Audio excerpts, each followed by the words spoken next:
ये अपन जो है बेलमेंट के बारे में देखते, बहुत ही आसान टॉपिक है, 2 मिनट में हो जाएगा। तो सबसे पहले जो है अपन ग्रेट्यूटियस बेलमेंट देखते हैं। हाँ, अंकित सर ने अपनी साइकिल जो है डोंका को दे दी है। हाँ, और वो 3 दिन के बाद रिटर्न कर देगा। तो एओ सर के लिए कोई कंसिड्रेशन नहीं है, पर डोंका के लिए साइकिल कंसिड्रेशन है ना। जब हाँ, consideration not involve for both the parties, है ना। ये एक ही इसको एक्सक्लूसिव बेनिफिट होता है। ये क्या होता है? ग्रेट्यूटियस बेलमेंट।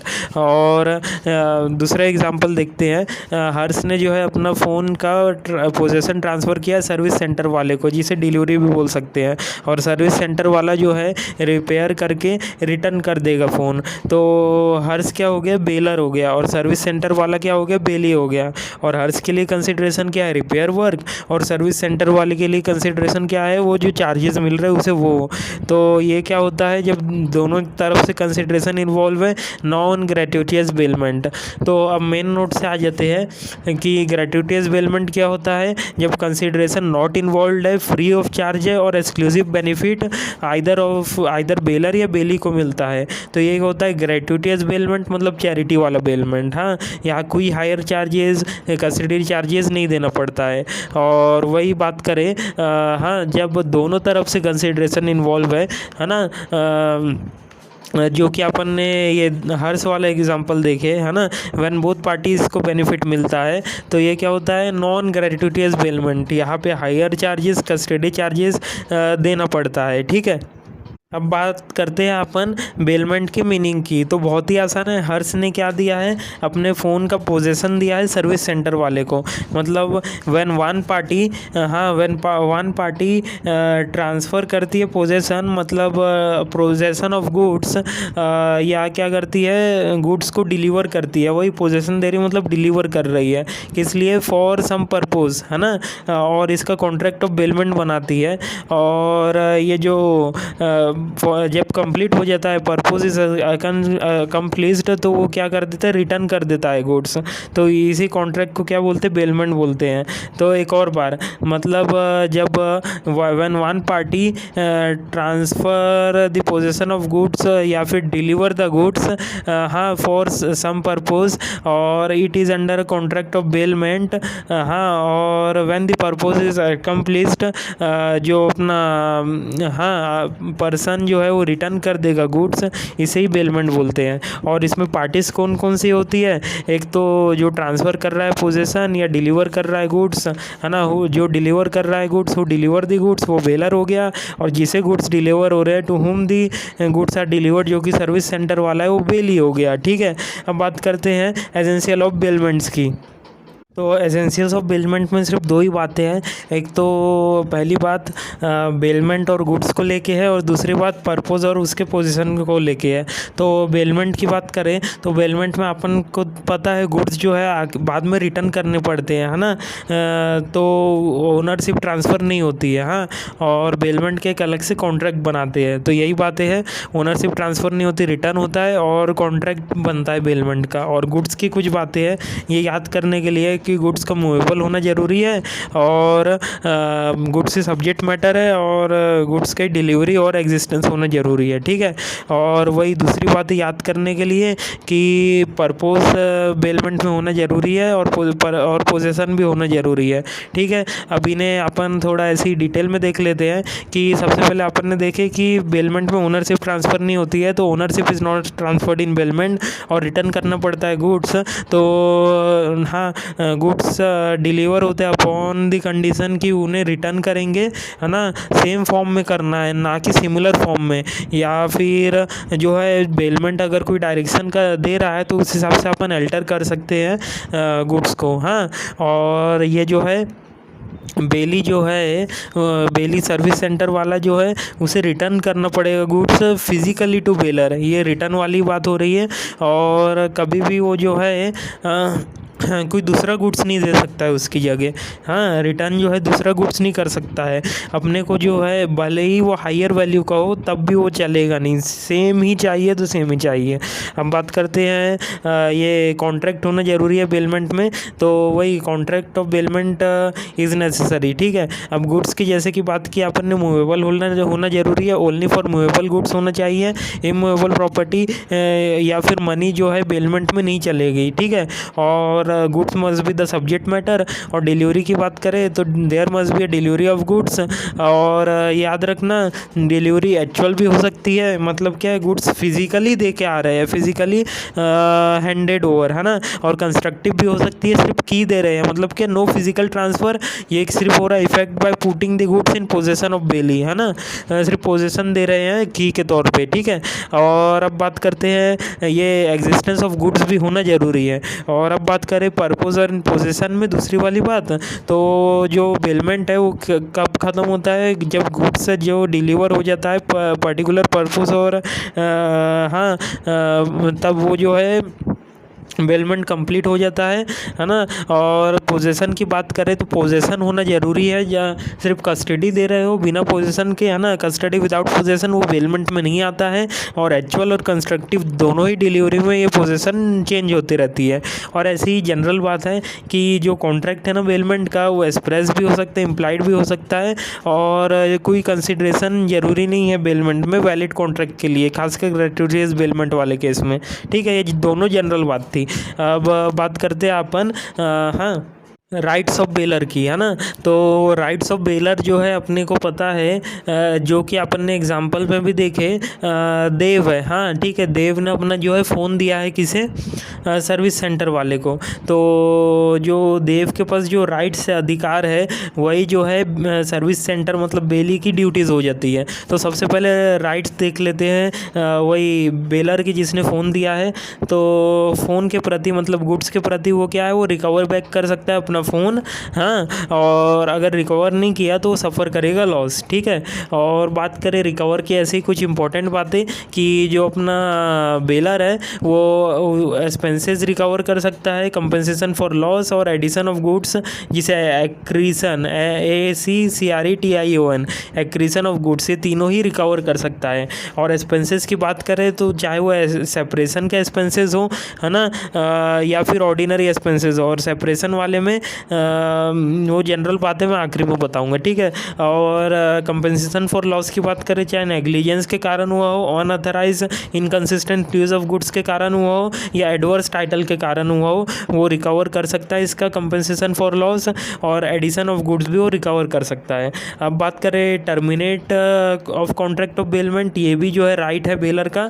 ये प्री मैच्योर टर्मिनेशन भी कर सकता है बेलमेंट का, या फिर अनऑथराइज या इनकंसिस्टेंट यूज़ कर रहे हैं तो इसमें जो है अपने को जैसे कि पता है कि कंपनसेशन फॉर लॉस भी रिकवर कर सकता है, या इसके कारण जो है इनकंसिस्टेंट या अनऑथराइज यूज़ के कारण वो टर्मिनेट भी कर सकता है कॉन्ट्रैक्ट ऑफ बेलमेंट। ठीक है, अब बात करते हैं वही इसी से बनता है अपना बेली सर्विस सेंटर वाले की ड्यूटीज़। ठीक है, कि गुड्स को लेके सर्विस सेंटर वाला क्या करेगा, रिटर्न बैक करेगा गुड्स कब, जब कंप्लीट हो जाएगा पर्पस या टाइम।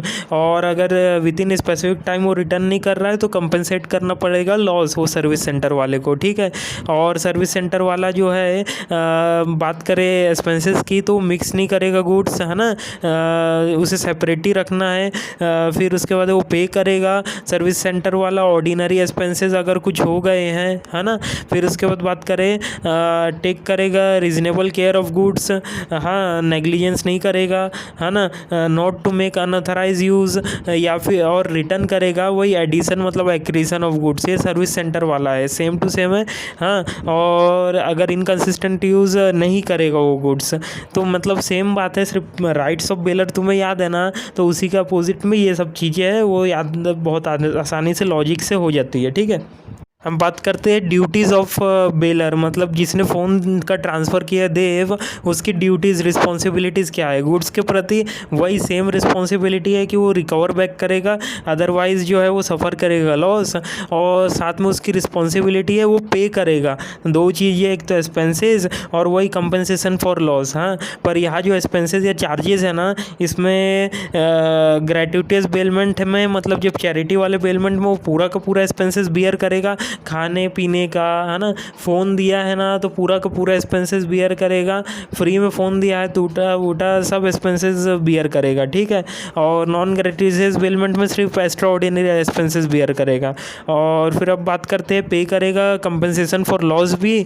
तो बात करें कंपनसेशन फॉर लॉस कौन कौन से रीज़न के कारण, प्री मैच्योर टर्मिनेशन कर दिए हो, या फिर डिस्क्लोज नहीं किए हो, नॉट डिस्क्लोज फॉल्ट, या फिर डिफेक्टिव गुड्स दे दिए हो। जैसे कि एग्जांपल रेंट में कार वाला, है ना, कि ग्रेट्यूटियस बेलमेंट है, एओ सर ने जो है कार दिए थे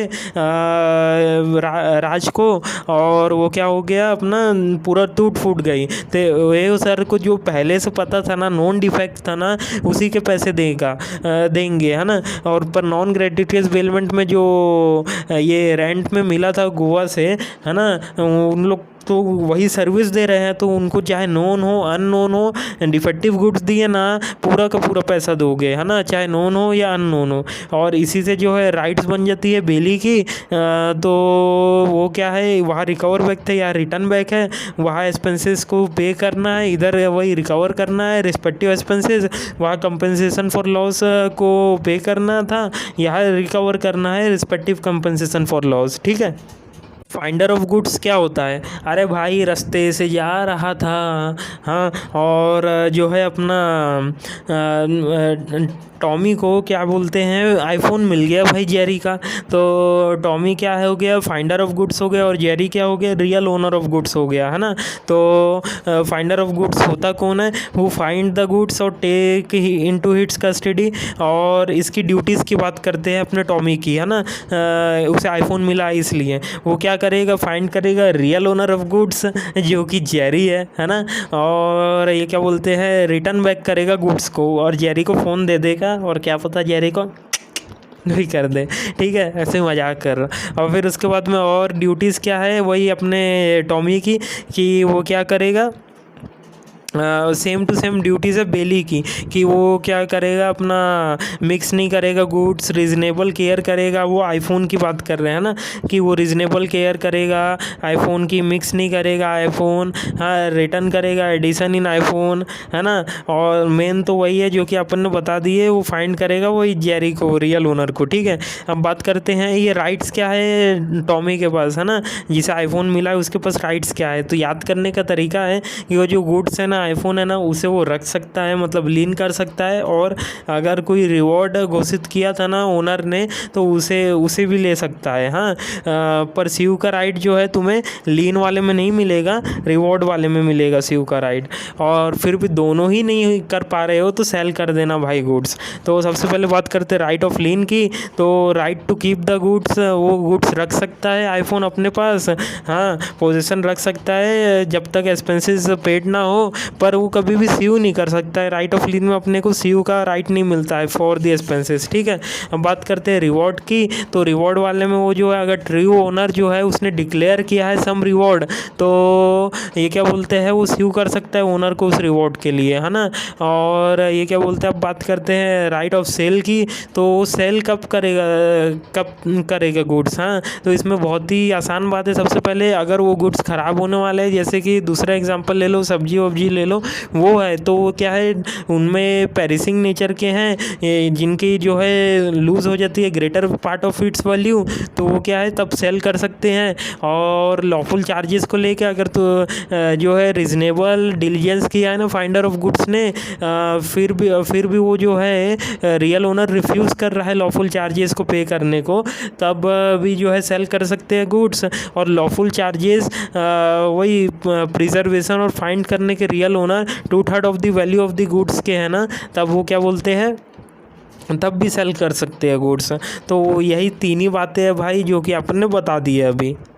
अब बात करते हैं termination of contract of bailment. बहुत ही आसान बात है भाई कि बेलमेंट कब कब ख़त्म होगी। एक तो टाइम को लेके बात करते हैं और एंड पर्पस के लेके बात करते हैं। तो टाइम की बात करें तो याद करने का तरीका है बिफोर एक्सपायरी ऑफ टाइम, है ना, ग्रेट्युटियस बेलमेंट वाली बात हो रही है और एक्सपायरी हो गई है तब बेलमेंट जो है टर्मिनेट होगा, और पर्पस फुलफिल हो गया तब बेलमेंट कंप्लीट टर्मिनेट होगा। हाँ, तो इसके बारे में पहले देख लेते हैं कि जैसे कि अपन ने बोले before expiry of specific period in, तो तब भी बेलमेंट का जो है टर्मिनेट कर सकते हैं ग्रेट्युटियस बेलमेंट के केस में। और एक्सपायरी हो गया है स्पेसिफिक फिक्स पीरियड का, है ना, जो कि अपन बोल सकते हैं स्टिपुलेटेड पीरियड जो है ख़त्म हो गया है, तब जो है टर्मिनेट हो जाएगी कॉन्ट्रैक्ट ऑफ बेलमेंट। अब बात करते हैं किसकी, हाँ, ये क्या बोलते हैं, पर्पस फुलफिल हो गया है बेलमेंट का, है ना। अगर फुलफिलमेंट हो गया है for the specific purpose of bailment, तब भी बेलमेंट जो है टर्मिनेट हो जाएगी। फिर इसके बाद बात करते हैं, हाँ, इनकंसिस्टेंट यूज़ हो रहा है भाई, तो नोटिस दे के बेलमेंट को टर्मिनेट कर सकते हैं, है ना।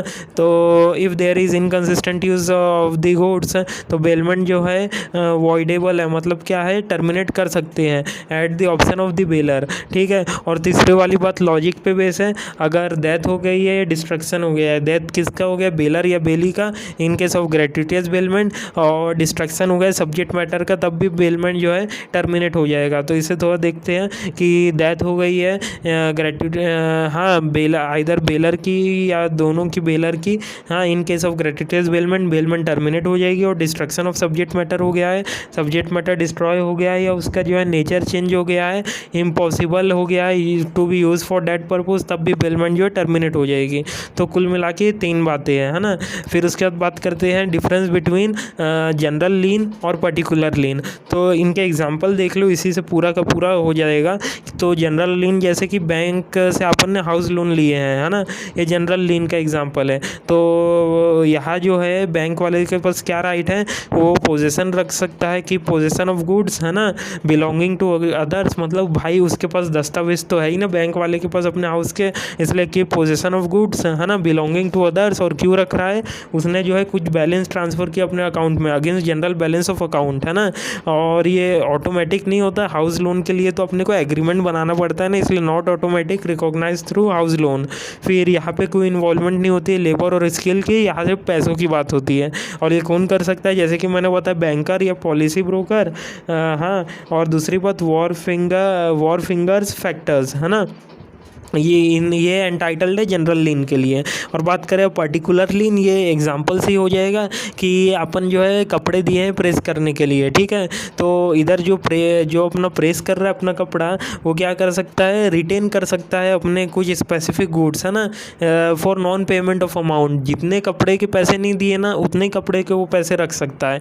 और ये ऑटोमेटिक बन जाता है कि कपड़े दिया अपन ने, और ये जो है पर्टिकुलर लीन का एग्रीमेंट बन गया, ठीक है। और बात करें ओनली, हाँ, और यहाँ जो है इन्वॉल्वमेंट होता है लेबर और स्किल का, हाँ। और वैल्यू ऑफ गुड्स जो है बढ़ जाती है, क्योंकि प्रेस हो गया, वैल्यू बढ़ गई गुड्स की, और वो मेहनत किया है, इसलिए लेबर और स्किल तो इन्वॉल्व है ही। और इधर जो है ये पर्टिकुलर लीन कौन इस्तेमाल कर सकता है, कौन एंटाइटल्ड है, वो कपड़े वाला, मतलब क्या, बेली, प्लेजी या फाइंडर ऑफ गुड्स, है ना। और बात करें दूसरे वाले की, तो एजेंट या पार्टनर, ये इस्तेमाल कर सकता है पर्टिकुलर लीन, ठीक है। अब प्लेज का एग्जांपल देख लेते हैं अंकित सर की बुक से, कि शिवम जो है ये क्या बोलते हैं, अपना गोल्ड रिंग दे रहा है एज सिक्योरिटी मनप्पुरम फाइनेंस वाले को, और वो गोल्ड रिंग के बदले मनप्पुरम फाइनेंस वाला 5 लाख का लोन दे रहा है शिवम को। तो शिवम क्या हो गया, पॉनर हो गया, जिसे अपन जो है प्लेजर भी बोल सकते हैं, और मनप्पुरम फाइनेंस वाला जो पॉनी हो गया, जिसे अपन प्लेजी भी बोल सकते हैं, ठीक है। तो इसी से अपना मेन नोट्स में आ जाते हैं। तो मीनिंग क्या हो गई प्लेज की, तो ये कुछ नहीं है, बेलमेंट ऑफ गुड्स ही है, पर एज सिक्योरिटी है ना, सिक्योरिटी के तौर पे दे रहे हैं। किस लिए, कि अपने को लोन मिल जाए, मतलब फॉर पेमेंट ऑफ डेब्ट या परफॉर्मेंस ऑफ प्रॉमिस, है ना। और इधर पार्टीज, जैसे कि मैंने बताया, जब गुड्स प्लेज में चले जाते हैं तो बेलर को ही जो है पॉनर कहते हैं, और जो ये क्या बोलते हैं बेली है, उसे ही पॉनी कहते हैं, ठीक है। और एजेंशियल्स इन प्लेज की बात करें तो सेम वही, all essentials of bailment of contract होना ज़रूरी है, और प्लेज की मीनिंग लिख देना कि it is a bailment of goods, हाँ, एज सिक्योरिटी, किस लिए, फॉर पेमेंट ऑफ डेब्ट या परफॉर्मेंस ऑफ प्रॉमिस, ठीक है। और उसके बाद अपन हाँ, और दूसरी बात तो वही सेम है कि गुड्स जो है प्लेज में भी सब्जेक्ट मैटर होना चाहिए और डिलीवरी होनी चाहिए एंड एग्जिस्टेंस होना चाहिए उसका, हाँ, मतलब goods must be the subject matter, there must be the delivery of goods, there must be the existence of goods, है ना, यही है, ठीक है। अब बात करते हैं हाँ, राइट्स ऑफ पॉनर की। तो जैसे कि बेलर के राइट्स थे, सेम टू सेम जो है पॉनर के भी राइट्स हैं। तो इधर देव ने जो है अपना गोल्ड सिक्योरिटी के तौर पे रखा है ना, मनप्पुरम फाइनेंस वाले या बजाज फाइनेंस वाले के पास। तो वो क्या है, गुड्स को लेके क्या राइट है इसके पास कि वो रिकवर बैक कर सकता है अपना गोल्ड, है ना, ऑन पेमेंट ऑफ लोन, याद रखना ये खास बात है। और रिकवर कर सकता है वही बातें, एक्सपेंसेस रिकवर कर सकता है, कंपनसेशन फॉर लॉस या एडिशन ऑफ गुड्स, हाँ, वो भी रिकवर कर सकता है, ठीक है। और इधर एक एक्स्ट्रा बात हुई है कि सरप्लस, अगर जैसे कि गोल्ड जो है अपना 5 लाख का था, 7 लाख का बिका है, तो सरप्लस मनी ऑन सेल वो भी रिकवर कर सकता है, ठीक है। तो एक्सपेंसेस की बात करें तो एक्सपेंसेस चाहे वो सेपरेशन वाला हो या ऑर्डिनरी एक्सपेंसेस हो, ठीक है। और बात करें यहाँ ग्रेट्यूटियस नॉन ग्रेट्यूटियस का कोई लेना देना नहीं है। और कंपनसेशन फॉर लॉस रिकवर कर सकता है चाहे वो नेग्लिजेंस के कारण हुआ हो। और याद रखना यहाँ ओनली यूज़ ऑफ गुड्स है, अनऑथराइज यूज़ का कोई लेना देना नहीं है, ठीक है। तो यही हो गया अपने राइट्स ऑफ पॉनर, ठीक है। और सेपरेशन की ऐसी एक जनरल बात है कि अगर इफ़ गुड्स इनसेपरेबल है तो रिकवर कर सकता है वैल्यू ऑफ गुड्स, ठीक है। और फिर इसके बाद बात करेंगे किसकी, हाँ, ड्यूटीज़ क्या है मनप्पुरम फाइनेंस वाले की, मतलब पौनी की। तो वो क्या करेगा, अपना गोल्ड जो है वो रिटर्न करेगा, है ना, return back the gold on payment of loan, ठीक है। फिर उसके बाद है वो मिक्स एक्सपेंसेस को लेके बात है कि वो मिक्स नहीं करेगा, गुड्स सेपरेट रखेगा, है ना। पे करेगा ऑर्डिनरी एक्सपेंसेस, टेक करेगा रीजनेबल केयर ऑफ गुड्स, है ना, नेग्लिजेंस नहीं करेगा। और not to make the use of goods, और रिटर्न करेगा हमारा एडिशन ऑफ गुड्स, और पे करेगा वही सरप्लस मनी ऑन सेल, ठीक है। और इसी के साथ अपना ये भी हो गया। और ऐसी जनरल बात है जो कि अपन ने एक्स्ट्रा में पढ़े थे उधर बेलर के केस में टर्मिनेट कॉन्ट्रैक्ट ऑफ बेलमेंट, वो इधर आता ही नहीं है, ठीक है। अब बात करते हैं कि इसकी ड्यूटीज़ ऑफ पॉनर की, हाँ, ये वही बेलर के समान ही है। तो सेम, तो स्टार्ट करते हैं। तो जो अपन ने गोल्ड दिए हैं सेम टू सेम वो रिकवर बैक करेंगे ऑन पेमेंट ऑफ लोन। फिर इधर जो है अपनी रिस्पॉन्सिबिलिटी ड्यूटीज़ क्या है, पे करने की है, वही एक्सपेंसेस पे करेंगे, हाँ, एक्स्ट्रा ऑर्डिनरी एक्सपेंसेस हो गया वो, और कंपनसेशन फॉर लॉस पे करेंगे, ठीक है। कौन कौन से रीज़न के कारण, यही नॉट डिस्क्लोज फैक्ट और डिफेक्टिव गुड्स के कारण, हाँ, यहाँ पे ग्रेट्यूटियस नॉन ग्रेट्यूटियस या प्री मैच्योर टर्मिनेशन का कोई लेना देना नहीं है। और एक एक्स्ट्रा वाला पॉइंट इधर यही आया है कि पे करेंगे लोन अमाउंट भी, और अगर कोई डेफिसिट हो गया है मनी ऑन सेल वो भी पे करेंगे, ठीक है। और अब बात करते हैं मनप्पुरम फाइनेंस वाले के पास क्या राइट है, अधिकार क्या है उनके पास, वो रिटर्न बैक करेंगे goods on payment of loan. और एक्सपेंसेस को लेके वो एक्सपेंसेस जो है या compensation for loss respectively recover कर सकते हैं। और साथ में एक्स्ट्रा वाला पॉइंट वही लोन अमाउंट हो गया या डेफिसिट मनी ऑन सेल हो गया वो भी रिकवर करेंगे, ठीक है। और एकदम ही खास बात है इसमें कि अगर पॉनर डिफ़ॉल्ट कर देता है तो क्या होगा, हाँ, पॉनर अगर डिफ़ॉल्ट कर देता है, हाँ, तो रेलवे वाला एग्जांपल है वो अभी अपन आगे डिस्कस करते हैं कि रेलवे वाले को हाँ पॉनर डिफ़ॉल्ट कर दिया है, तो पहले इसका प्रोविज़न देख लेते। पॉनर डिफ़ॉल्ट कर दिया है तो पॉनी जो है एक्वायर करेगा all the rights with respect to goods, चाहे वो राइट अगेंस्ट थर्ड पार्टी हो, हाँ, या फिर राइट अगेंस्ट गुड्स हो, है ना। तो राइट अगेंस्ट थर्ड पार्टी क्या बोलती है कि गुड्स डैमेज हो गए हैं तो वो थर्ड पार्टी से रिकवर कर सकता है अपना मनप्पुरम फाइनेंस वाला, और गुड्स डिप्राइव हो गए तब भी वो रिकवर कर सकता है, ठीक है। और बात करें हाँ, जो अपना वो गुड्स को मनप्पुरम फाइनेंस वाला हाँ लीन भी कर सकता है, रख भी सकता है अंटिल लोन इज़ रिपेड, या फिर सेल भी कर सकता है रिकवरी ऑफ लोन के लिए। ये कब होगा, जब पॉनर जो है डिफ़ॉल्ट कर देगा, ठीक है। तो अब रेलवे वाला एग्जांपल देख लेते हैं अंकित सर के नोट से कि प्रणव जो है उसने गुड्स दिया है 6 लाख का रेलवे वाले को और उसके बदले में रेलवे रिसिप्ट ले लिया है, ठीक है। और फिर उसके बाद में वो गया है बैंक के पास और वो रेलवे रिसिप्ट को एज सिक्योरिटी रखा है, ठीक है, और लोन लिया है 5 लाख का और अपन ने देखे कि गुड्स थे 6 लाख के। तो हाँ, जब वो एज सिक्योरिटी रख के अपना लोन लिया है तो बैंक क्या हो गया, पौनी हो गया और प्रणव क्या हो गया, पॉनर हो गया। और अचानक से कुछ दिन के बाद प्रणव जो है डिफ़ॉल्ट कर गया है, तो बैंक जो है पूरा का पूरे राइट मिलेंगे अगेंस्ट दी गुड्स, मतलब पूरा का पूरा 6 लाख रिकवर कर सकता है। और फिर जो पैसे मिलेंगे 6 लाख रुपए, उसमें से 5 लाख रुपए बैंक खुद रखेगा और 1 लाख रुपए जो है प्रणव को दे देगा, ठीक है। अब बात करते हैं difference between bailment and pledge, है ना। ये क्या बोलते हैं, अंकित सर के नोट से कर रहे हैं। तो सबसे पहले दोनों की मीनिंग लिख देंगे कि बेलमेंट क्या है, अगर थर्ड, हाँ, बेलमेंट क्या है वो लिख देंगे और प्लेज क्या है उसकी मीनिंग लिख देंगे, ठीक है। अब बात करेंगे गुड्स को लेके कुछ बातें कि गुड्स का कैसा फॉर्म होना चाहिए कि उसे सेल और यूसेज करे तो कंसिडरेशन मिले। याद करने का तरीका है। तो सबसे पहले बात करते हैं फॉर्म की। तो गुड्स जो है बेलमेंट में किस किस फॉर्म में यूज़ हो सकता है, हाँ, रिपेयर के तौर पे, फाइंडर ऑफ गुड्स के तौर पे या ट्रांसपोर्ट के तौर पे ये गुड्स यूज़ का हो सकता है, ठीक है। और प्लेज में बात करें तो सिर्फ सिक्योरिटी के तौर पे यूज़ हो सकता है, ठीक है। अब सेल की बात करें, राइट टू सेल, जो अपना बेली है इसे रिटर्न करना पड़ता है, इसलिए बेली को can not sell the goods. पर पौनी जो है अगर लोन का पेमेंट नहीं किया तो सेल कर सकता है, इसलिए पौनी कैन सेल द गुड्स। अब बात करेंगे यूजेज की, जो बेली जो है अनऑथराइज यूज़ नहीं कर सकता है, ठीक है। पर जो अपना पौनी है वो यूज़ ही नहीं कर सकता है, can not use the goods. और कंसिडरेशन की बात करें, बेलमेंट में कंसिडरेशन नेसेसरी नहीं है जैसे कि ग्रेट्युटियस बेलमेंट में, पर प्लेज में जो है कंसिडरेशन दोनों तरफ से ज़रूरी है ना। जैसे कि एक जगह से कंसिडरेशन जो है वो सिक्योरिटी के तौर पे अपना वो दिया है गोल्ड, और एक के लिए लोन है, ठीक है। और पार्टीज़ जो है, थर्ड वाली बात, पार्टीज़ का कवरेज कितना है वो देखेंगे, मतलब पार्टीज़ और कवरेज। तो पार्टीज़ जो है बेलमेंट में बेलर और बेली है और प्लेज में पॉनर पौनी है। और याद रखना बेलमेंट जो है अम्ब्रेला समान है, इसलिए हाँ, तो बेलमेंट के अंदर ही प्लेज आता है ना। तो बेलमेंट जो है बड़ा हो गया और प्लेज जो है छोटा हो गया। तो every bailment is not pledge, है ना, पर एवरी प्लेज ई अमाउंट्स टू बेलमेंट, ठीक है।